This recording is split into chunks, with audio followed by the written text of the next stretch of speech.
There's a big scary mansion up on a hill. You've heard that there's treasure and jewels inside ripe for the plucking. As an experienced treasure hunter, this seems like a dream come true, but you've been hearing rumors about the house being just a wee bit haunted. This is Fightin Treasure Hunters Anniversary Edition, which was designed by Brian Yu and published by Mattel Games, who helped sponsor this video.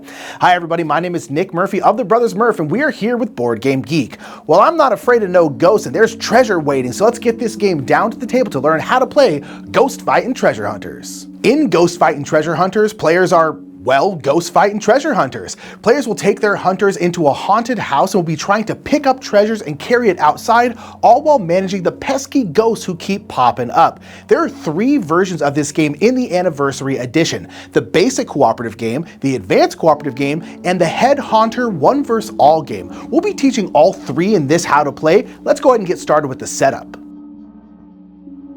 We'll begin by teaching the basic game, then the advanced game, and then the 1 vs. All game. To start, place the board in the middle of the table. Each player takes a treasure hunter and places it outside the front door. Note that in a 2-player game, each player will play as 2 hunters. Take the 19 ghost cards with a green border, remove the draw 2 plus shuffle and draw 3 plus shuffle cards, and the green and blue door cards from the deck. You will not need these in the basic game. Shuffle the remaining 13 ghost cards and place them in a face-down deck here. Each room on the board is marked with a letter from A to L. Place a ghost in rooms C, F, I, and L, and a treasure jewel in rooms A, C, D, E, G, I, J, and L. If the letter is red, that room gets a treasure jewel. Note that the numbers on the treasure jewels can be ignored in the basic game. Choose the first player, and that concludes the setup. In Fightin Treasure Hunters, players are trying to get all 8 treasure jewels out to the wagon before 6 hauntings are on the board. Each player's turn will start by rolling the movement die. Note that even if you are not planning on moving, your treasure hunter must still roll the movement die. That is because if a ghost icon shows up on the die roll, you will have to place a ghost onto the board. When a ghost gets rolled, you will reveal a ghost card. Ghost cards will have a room letter in the top left corner, and you will place a ghost in that room. If a shuffle card is drawn, you will not place a ghost. Instead, you will take the discard pile and draw pile and shuffle them together to make a new draw pile. Now the player may move their treasure hunter. You may move your hunter up to the amount on the die you rolled. Each space in the hallway takes 1 point of movement, and each room is considered 1 space and takes 1 point of movement. You may only enter and exit rooms through the doors, and you may only exit the house through the front door. Note that treasure hunters cannot share hallway spaces, but you can move through other hunters. You just can't land on the same hallway spaces. Though you may land in the same room as a hunter, no problem. Again, a reminder that you do not have to move on your turn, but you must still roll the movement die and draw ghost cards if necessary. Your movement will end immediately if you pick up a treasure jewel,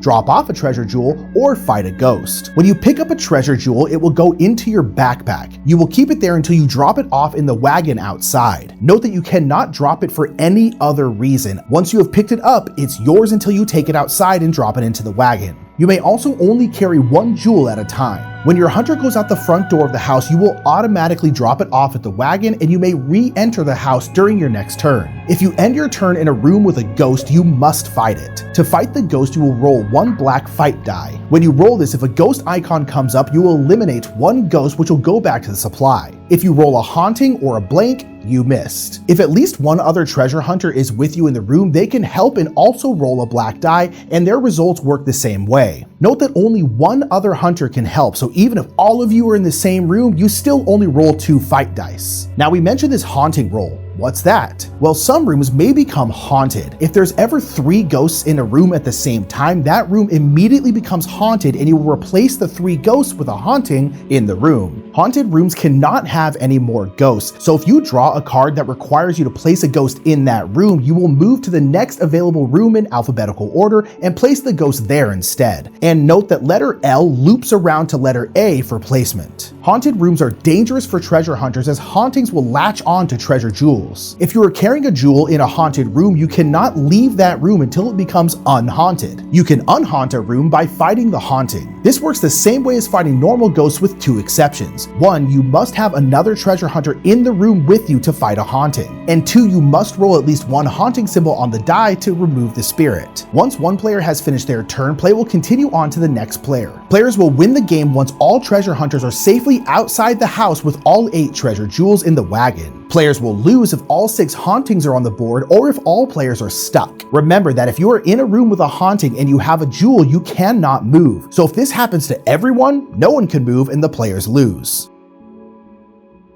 So that is the basic game. Let's quickly talk about the advanced game. The setup for the advanced game is the same, except now we will add in those blue and green door cards and the draw 2+ shuffle and draw 3+ shuffle cards into the draw deck. When you draw a door card, all doors of that color, in this case blue, lock and you can no longer go through them. Place the door card next to the discard pile to remember this. If later the green door card came out, the blue door card would get placed on the discard pile and all blue doors would unlock and all green doors would lock down. If you ever need to shuffle the discard pile, always add the door cards to the discard pile first and then shuffle. Shuffling the deck always unlocks all the doors. When you draw a draw 2 or draw 3+ shuffle card, you will draw that many more ghost cards, placing ghosts if necessary, and then you will shuffle the discard pile back into the deck. So for example, if we drew this draw 3+ shuffle, we would draw 3 more cards and have to place ghosts in L, E, and D, and then we would shuffle the discard pile. Note that if you ever draw another draw 2 or draw 3+ shuffle card during this process, it counts as one of the new cards drawn, but it doesn't activate and is ignored. The last thing to discuss with the advanced cooperative game is the treasure jewels. Each treasure jewel is numbered, and in this variant, you have to take them out of the house in numerical order, starting with 1 and ending in 8. You may pick them up in any order, but remember that once you have a treasure, you cannot drop it again unless you're dropping it outside in the wagon. So this adds another way the players can lose, because if all players are carrying treasures but none of them are the next treasure in numerical order, no one can drop their treasures and the players lose. Okay, so those are the co-op ways to play. Now let's talk about the head haunter 1 vs all variant. You will set up the game in the normal way with these changes. Choose one player to be the head haunter. This variant can be played with one head haunter and up to 4 other players. In a 2-player game, one player plays the head haunter and the other player plays 4 treasure hunters. In a 3-player game, each treasure hunter controls 2 hunters, and in a 4-player game, each controls 1. The head haunter will take the ghost cards with the green border, the haunter cards with the black border, and shuffle them into a face-down draw deck. They will then take all of the ghosts and hauntings to their supply and draw 3 cards off the top of the deck. Each other player will gain a re-roll card in their player color. This is a one-time use card where players may re-roll a die they just rolled, though they must accept the new result. The game is played in the normal way, except now whenever a treasure hunter rolls a ghost symbol, the head haunter gets to play a card from their hand. Note that if the card they play has this red X, it's a one-time use and then it's removed from the game after it's resolved. After the haunter plays their card, they will refill their hand back up to 3 cards. If the treasure hunter rolls a 6, the head haunter does not play a card, and the player who rolled the die gets to randomly choose a card for them to discard. And note that if this is one of the cards with the red X, it is just discarded, not removed from the game, as it wasn't officially played. Also, the head haunter does not refill their hand when this happens, and now will have less cards the next time someone rolls a ghost. It could even be, if 3 6s were rolled in a row, that the head haunter has no cards in hand, and then if a ghost was rolled, they would do nothing other than refill their hand back to 3. After the head haunter plays their card, the treasure hunters will move their character and play as normal. Let's talk about these head haunter cards. The room cards work the same. The head haunter will simply place a ghost down in the room shown. The draw 2 or 3+ shuffle cards also work the same. With these multi-letter cards, the haunter will place one ghost in 2 of these rooms, the haunter's choice, though the ghost must go into 2 different rooms. Some cards allow the haunter to place either 1 or 2 ghosts into any room. If a room already has 2 ghosts and the haunter placed 2 more ghosts there, that makes 4, and there will be a haunting due to having 3 ghosts, and then the excess ghost will move to the next room in alphabetical order. The move ghost cards allows the haunter to move a ghost the exact amount of rooms shown on the card, and this can be in either alphabetical direction. So if it was a move 2 card and the ghost was in room C, they could move them over to room A or up to room E. Note that if the ghost card ends its movement in a room that contains a haunting, it will move to the next room alphabetically. The door cards work differently in this variant. Instead of locking down the doors, the head haunter may place a ghost in any room that contains a door of that color. For example, this room that has a green door. The last kind of card is a spook card. When the head haunter plays this card, they pick a treasure hunter in a room and force them to drop their treasure jewel if they have one, and then they move them up to 3 spaces. That is all the cards in this variant. The win and lose conditions are the same as in the main game. The treasure hunters will win if they get all 8 treasure jewels out, and the head haunter will win if there are 6 haunted rooms or if all players are stuck.